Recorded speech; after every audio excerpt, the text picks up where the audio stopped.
In a world where human ingenuity crosses into the shadows of destruction, we delve into the chilling realm of weapons of mass destruction: nuclear, chemical, biological, and the ominous dirty bombs.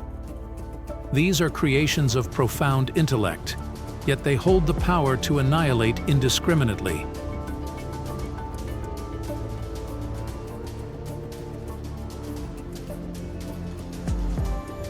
From the heart of the Rocky Mountains in Golden, Colorado, a silent alarm echoes on October 8, 2006.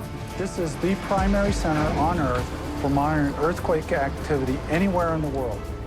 A pivotal moment in our understanding of global threats as the National Earthquake Information Center becomes the focal point of a seismic event that wasn't quite natural. The media and the world expects an answer from us, and they expect it very quickly. As analysts grapple with the data, a revelation unfolds: North Korea's underground test of a nuclear weapon. The seismic signatures tell a tale of an explosion, distinct from the natural tremors of the Earth. There was a lot of pressure on our analysts, and because of that, the phones were just simply ringing off the hook. It was pretty clear by looking at the signals that it was an explosion and not an earthquake. Here we have an earthquake, and on this seismogram we can see the primary wave, which is shown here, and later on we see the secondary wave, which is shown here. Now here's the actual North Korean explosion shown here, and what you see here is you see the primary wave, and later on you don't see any real evidence of a secondary wave. The world reels as the size of the North Korean weapon is estimated. A staggering comparison with historical nuclear tests paints a vivid picture of the evolving nuclear threat.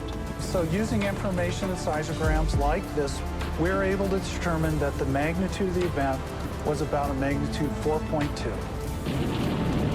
This event was comparable in size to many of the explosions in the mining areas in the U.S. that we record all the time. Half a kiloton of yield is something like a large tractor-trailer truck completely filled with high explosive. Not a lot of yield. As a nuclear weapons designer myself, I would guess that somehow they screwed it up. Personally, it sounds like a failure to me. But the quest to comprehend doesn't end there. We venture into the intricacies of uranium enrichment, the cornerstone of nuclear might, unveiling how nations and rogue entities inch closer to nuclear capabilities. There are many ways to make a nuclear weapon fail. There are very few ways to make a nuclear weapon work well.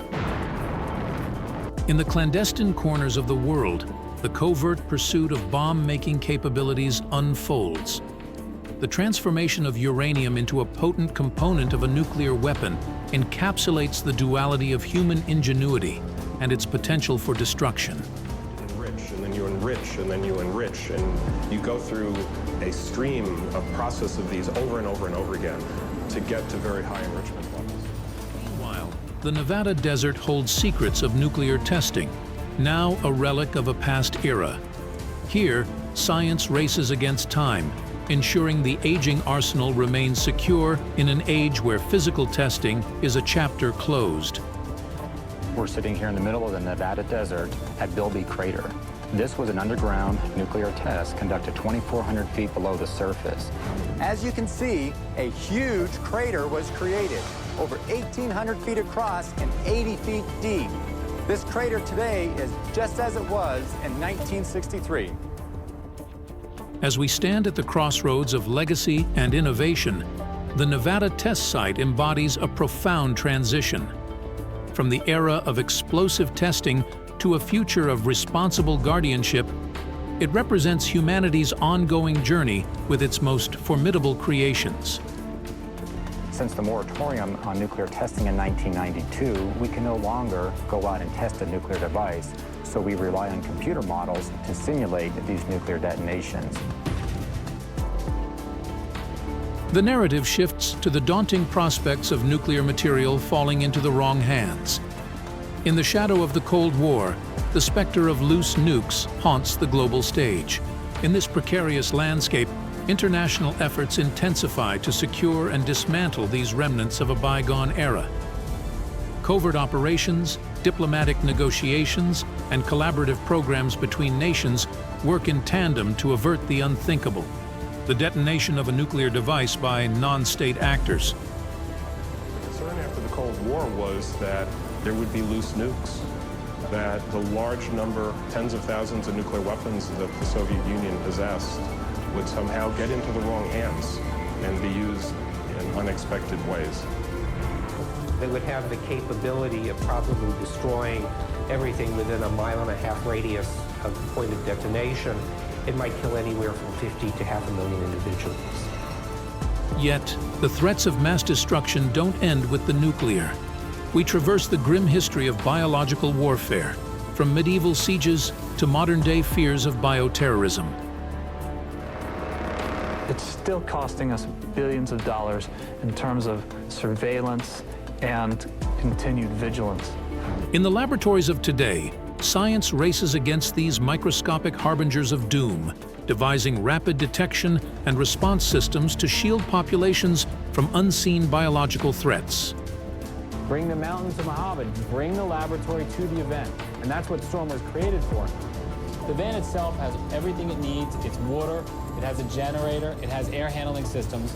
So once a sample is actually entered into the glove box, it's passed through into this glove box here, and we begin the analysis of that sample.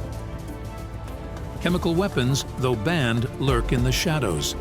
We explore the efforts to eradicate these silent killers, from the deserts of Utah to the international stage. At this point, we have over 7,000 tons remaining and still the largest stockpile here.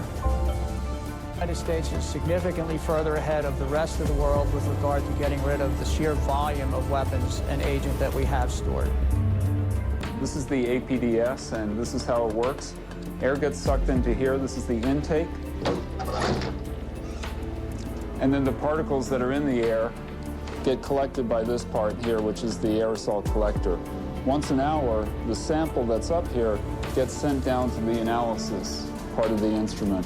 It runs a test to see if there are any biowarfare agents present. If there are, it sends a silent alarm back to a central monitoring station. It does this once an hour continuously. And in the evolving landscape of terror, the suicide bomber emerges as a weapon of despair and destruction. Our journey takes us to training grounds where soldiers prepare to face this unpredictable threat. A weapon of mass destruction is something which destroys indiscriminately, and there's nothing more indiscriminate than a suicide bomber. What we're doing is making simulated devices so that they will know what the real thing looks like and how to react to the real thing. In the crucible of these demanding simulations, soldiers not only sharpen their tactical abilities, but also reinforce their mental fortitude. It's a relentless pursuit of mastery over fear and chaos, a testament to their unwavering commitment to safeguard innocent lives in the face of ever-evolving threats. Suicide bomber vest provides the realism that is needed to train soldiers so that they can actually see when they go to their first combat mission. This is our training bomb vest. It is made up of plastic pipe that simulates explosives. It uses nail strips that simulate shrapnel. This has an alarm system that simulates a detonator.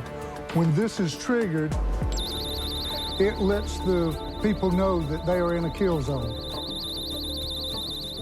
As we conclude, we are reminded that the line between creation and destruction is perilously thin. The shadows of these weapons loom large, challenging our resilience, our ingenuity, and our humanity. We hope you've enjoyed exploring the fascinating stories and events that have shaped our world. If you found this video informative and entertaining, don't forget to hit that like button and share it with your friends and family. By subscribing to our channel, you'll never miss out on any of our future content, covering everything from ancient civilizations to modern-day events. We love hearing from our viewers, so please leave a comment below and let us know what topics you'd like us to cover next. Your support means the world to us, and it helps us continue to create engaging and educational content for you. So remember to like, share, subscribe, and comment, and together, let's keep exploring the captivating stories of our world.